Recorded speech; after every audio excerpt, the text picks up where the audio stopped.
साल था 1945 जब जर्मनी की सेना ने एलाइड पावर के आगे हथियार डाल दिए थे। इसी वजह से हर साल इस दिन एलाइड पावर यानी अमेरिका, ब्रिटेन और फ्रांस अपनी पीठ थपथपाकर खुद को नाजियों को हराने की शाबाशी देते हैं। उन्हें लगता है कि नाजियों को हराने में उनकी सेना का बहुत बड़ा हाथ है। पर क्या आपने कभी सोचा कि उस युद्ध में अगर भारत और तमाम गुलाम देश इनका साथ ना देते तो लड़ाई का क्या अंजाम रहता? जी हाँ दोस्तों, आपको ये जानकर हैरानी होगी कि सेकेंड वर्ल्ड वॉर के नाम पर करीब 6 साल तक चले खून खराबे में भारत के करीब 25 लाख जवानों ने हिस्सा लिया था, जिनमें से 90,000 सैनिक शहीद हो गए थे। लेकिन आज उन्हें याद करने वाला कोई नहीं है। आज जिस आजाद भारत का हम हिस्सा हैं, उसे आजाद कराने की एक शर्त ये भी थी कि अगर भारत के सैनिक वर्ल्ड वॉर में अंग्रेजों का साथ देते हैं तो भारत की आजादी पर अंग्रेज विचार करने वाले थे, और वही हुआ। सबसे पहले आइए समझते हैं कि सेकेंड वर्ल्ड वॉर में भारत की एंट्री कैसे हुई थी। तो बात 1 सितंबर 1939 की है, जब जर्मनी ने पोलैंड पर हमला कर दिया था। हिटलर के इस कारनामे को देखते हुए ब्रिटेन ने भी 3 सितंबर को युद्ध के मैदान में उतरने की घोषणा कर दी, जिसका सीधा असर भारत पर पड़ा। उसी दिन ब्रिटेन से मीलों दूर बसे भारतीयों के लिए गवर्नर जनरल लिनलिथगो ने भारत के जंग में शामिल होने का फरमान जारी कर दिया। यहाँ तक कि भारतीयों से पूछा भी नहीं गया, बल्कि बता दिया गया कि भारत भी जर्मनी के खिलाफ युद्ध लड़ेगा। इस आदेश के तुरंत बाद कांग्रेस ने इसको गलत कहा, और जैसे कि हमने आपको बताया था कि भारत के समर्थन के बदले उन्होंने आजादी की मांग की। सुभाष चंद्र बोस ने घोषणा की अंग्रेजों की ये मुसीबत भारतीयों के लिए आजादी पाने का अवसर है, जिसके बाद भारत के जवान अंग्रेजों की तरफ से लड़ने के लिए वर्ल्ड वॉर में शामिल हो गए। जिसके बाद सेकेंड वर्ल्ड वॉर के दौरान भारत समेत दुनिया भर के जो बहादुर सैनिक एडोल्फ हिटलर और उनकी सेना के लिए बेचैनी की वजह बन गए थे, जिन्होंने नाजी सेना को बुरी तरह परेशान कर दिया था, उन सैनिकों को इंग्लैंड सरकार विक्टोरिया क्रॉस देकर सम्मानित करती थी, जिसमें भारत को कुल 17 विक्टोरिया क्रॉस सम्मान दिया गया। आगे हम आपको ऐसे 5 सैनिकों के बारे में बताएंगे जिनकी कहानियां पूरे यूरोप में फैली हैं। मिशेलेट माधवन। पुडुचेरी के रहने वाले मिशेलेट माधवन महज 28 साल के थे जब वो नाजी सेना की क्रूरता का शिकार हो गए। दरअसल पेरिस के सरबोन यूनिवर्सिटी में पढ़ाई करते हुए मिशेलेट की दोस्ती जिन लड़कों से हुई वो फ्रेंच कम्युनिस्ट पार्टी के सदस्य थे। इसकी वजह से मिशेलेट भी कम्युनिस्ट पार्टी से जुड़ गए।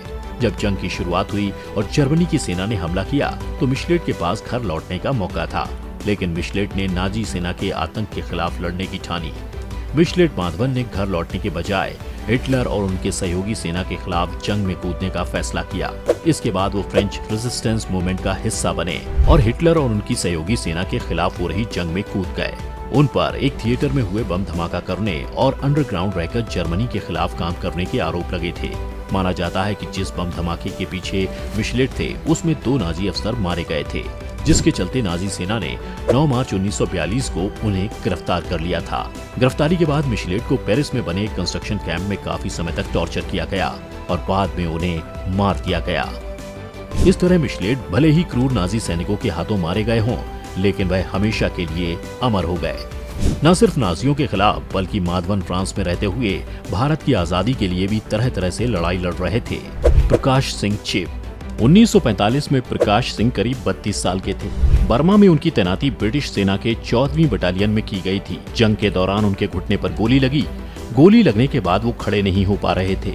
उनकी इस हालत के चलते उन्हें सुरक्षित जगह पर ले जाया गया। तभी उनकी बटालियन को संभाल रहे कमांडिंग ऑफिसर को गोली लगी और वो जमीन पर गिर गए।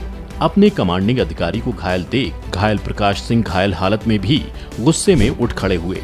उन्होंने एक बार फिर से अपनी पोजीशन संभाली और घंटों तक वो दीवार की तरह जापानी सेना के आगे खड़े रहे थे। उन्हें देखकर बटालियन के जवानों में भी हौसला लौट आया, लेकिन आखिर में प्रकाश सिंह शहीद हो गए और उनकी शहादत की कहानी अमर हो गई। फजलुद्दीन। 1945 में फजलुद्दीन सिर्फ 23 साल के थे जब वह दुश्मन सेना के खिलाफ बहादुरी से लड़े। 10 बलूच रेजिमेंट के 7वीं बटालियन में उनकी तैनाती थी। बर्मा में पोस्टिंग के दौरान नाजी सेना के एम्बुश में उनकी पूरी बटालियन 3 बंकरों के बीच फंस गई थी। इसके बाद बिना एक सेकंड की भी देरी किए दीन ने एक बंकर पर ग्रेनेड फेंककर हमला करके उसे पूरी तरह से तबाह कर दिया।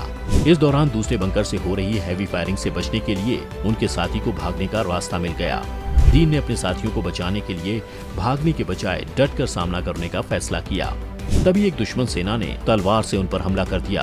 खून से लथपथ होने के बावजूद दीन ने उसी तलवार से दुश्मन को मौत के घाट उतार दिया, जिसके बाद घायल होते हुए भी दीन ने कई दुश्मन सैनिकों को मार डाला था। यशवंत गाडगे। 22 साल के यशवंत गाडगे महाराष्ट्र लाइट इन्फेंट्री में नायक के पद पर तैनात थे।